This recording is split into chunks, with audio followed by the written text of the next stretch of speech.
नमस्कार, आकाशवाणी देहरादून से प्रस्तुत हैं प्रादेशिक समाचार।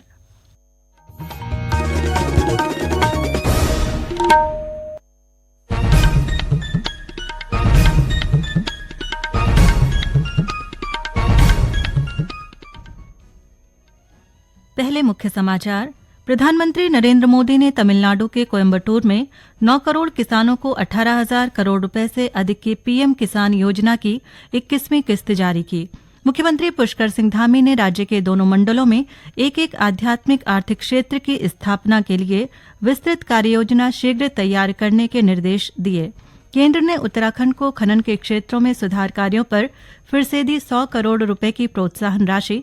खनन सुधार में राज्य पहले स्थान पर और शासन ने राज्याधीन सेवाओं में हड़ताल पर अगले 6 माह के लिए प्रतिबंध लगाया।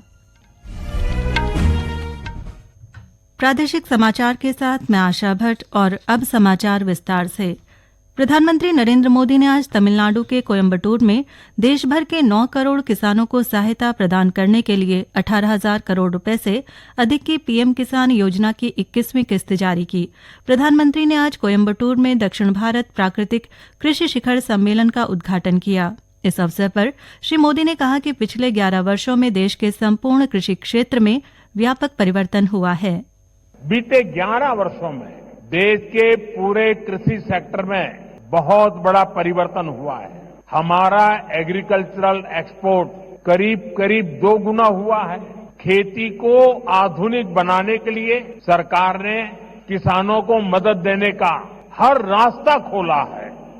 प्रधानमंत्री ने कहा कि मिट्टी की उर्वरता और फसलों के पोषण को बहाल करने के लिए प्राकृतिक खेती के मार्ग पर आगे बढ़ना होगा। हमारी मिट्टी की फर्टिलिटी और क्रॉप में न्यूट्रिशनल रिवाइवल के लिए हमें नेचुरल फार्मिंग के रास्ते पर बढ़ना ही होगा। ये हमारा विजन भी है और हमारी जरूरत भी है। तभी जाकर हम अपनी आने वाली पीढ़ियों के लिए अपनी बायोडायवर्सिटी को संरक्षित रख पाएंगे। नेचुरल खेती हमें क्लाइमेट चेंज, मौसम में हो रहे बदलाव का सामना करने में मदद करती है। ये हमारी मिट्टी की सेहत को स्वस्थ रख सकती है और इससे लोगों को नुकसान करने वाले केमिकल से भी बचाया जा सकता है। आज का ये आयोजन इसी दिशा में एक बहुत बड़ी भूमिका निभाने जा रहा है। मुख्यमंत्री पुष्कर सिंह धामी ने राज्य के दोनों मंडलों में एक आध्यात्मिक आर्थिक क्षेत्र की स्थापना के लिए विस्तृत कार्ययोजना शीघ्र तैयार करने के अधिकारियों को निर्देश दिए हैं। उन्होंने कहा कि ये पहल उत्तराखंड को वैश्विक आध्यात्मिक, सांस्कृतिक और पर्यटन केंद्र के रूप में स्थापित करने की दिशा में एक बड़ा कदम साबित होगी। एक रिपोर्ट।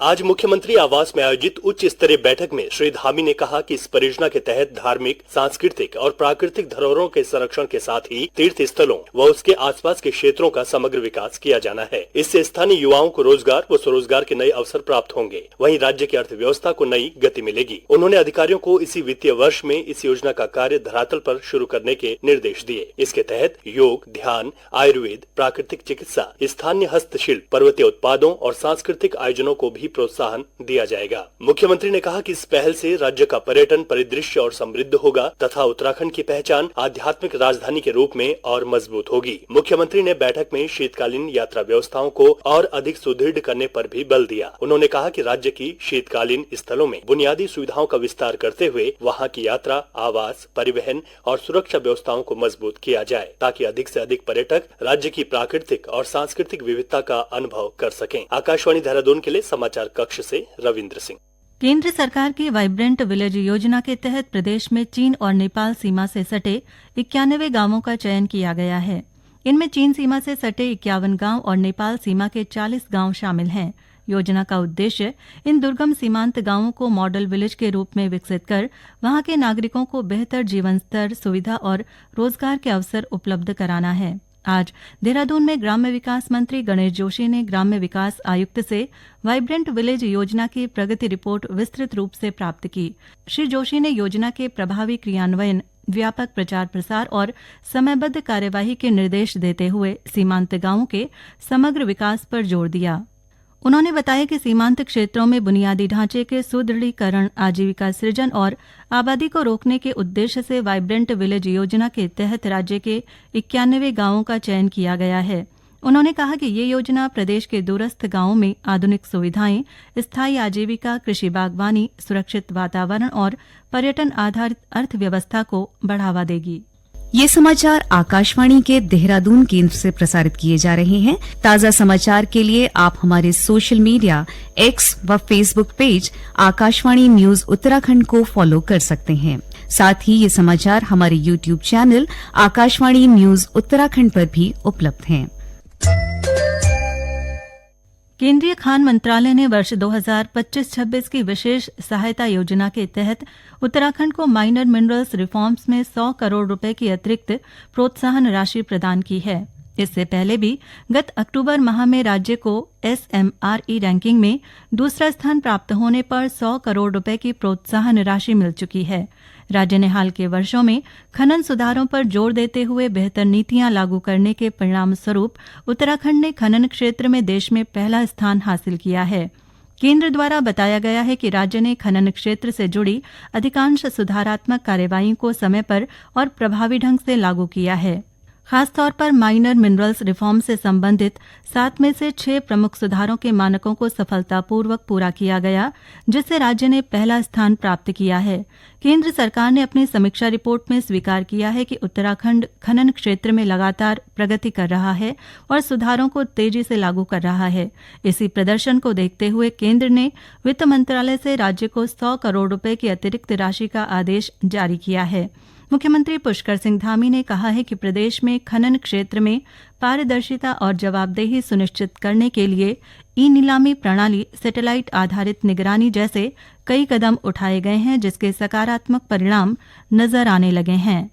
उत्तराखंड शासन ने राज्याधीन सेवाओं में हड़ताल पर अगले 6 माह के लिए प्रतिबंध लगा दिया है। आज कार्मिक सचिव शैलेश बगोली ने इस संबंध में अधिसूचना जारी की। जारी अधिसूचना के अनुसार लोकहित को ध्यान में रखते हुए ये निर्णय लिया गया है। आदेश जारी होने की तारीख से आगामी 6 महीनों तक राज्याधीन सेवाओं में किसी भी तरह की हड़ताल पूरी तरह निषिद्ध रहेगी। प्रदेश में त्रिस्तरीय पंचायतों के रिक्त पदों पर कल मतदान होगा। राज्य निर्वाचन आयोग ने इसकी सभी तैयारियां पूरी कर ली हैं। राज्य निर्वाचन आयुक्त सुशील कुमार शर्मा ने बताया कि 27,000 से अधिक प्रत्याशी निर्विरोध निर्वाचित हुए हैं। उन्होंने बताया कि 340 पदों पर होने वाले मतदान के लिए 254 बूथ बनाए गए हैं। त्रिस्तरीय पंचायत में रिक्त पद थे, उस पे उपनिर्वाचन गतिमान है तथा भारी संख्या में प्रत्याशी हैं। खासतौर पे ग्राम पंचायत सदस्य के वो निर्विरोध निर्वाचित हुए हैं, जिसमें कि 27,900 से अधिक प्रत्याशी निर्विरोध निर्वाचित हुए हैं। जो मतदान है वो कल होना है। अभी कल कुल लगभग 340 सीटों के लिए मतदान होना है और 254 बूथों पर कल मतदान होना है। इसके लिए पोलिंग पार्टियां आज प्रस्थान कर गई है। मुख्य सचिव आनंद बर्धन की अध्यक्षता में आज सचिवालय में भागीरथी इको सेंसिटिव जोन निगरानी समिति की बैठक आयोजित की गई। मुख्य सचिव ने कहा कि इको सेंसिटिव जोन की परिधि में तत्काल सुरक्षात्मक और उपचारात्मक कार्य किए जा सकते हैं। उन्होंने सिंचाई विभाग, संबंधित विभागों और एजेंसियों को नदी से सटे क्षेत्र में बाढ़ नियंत्रण और अन्य सुरक्षात्मक कार्य करने के निर्देश दिए।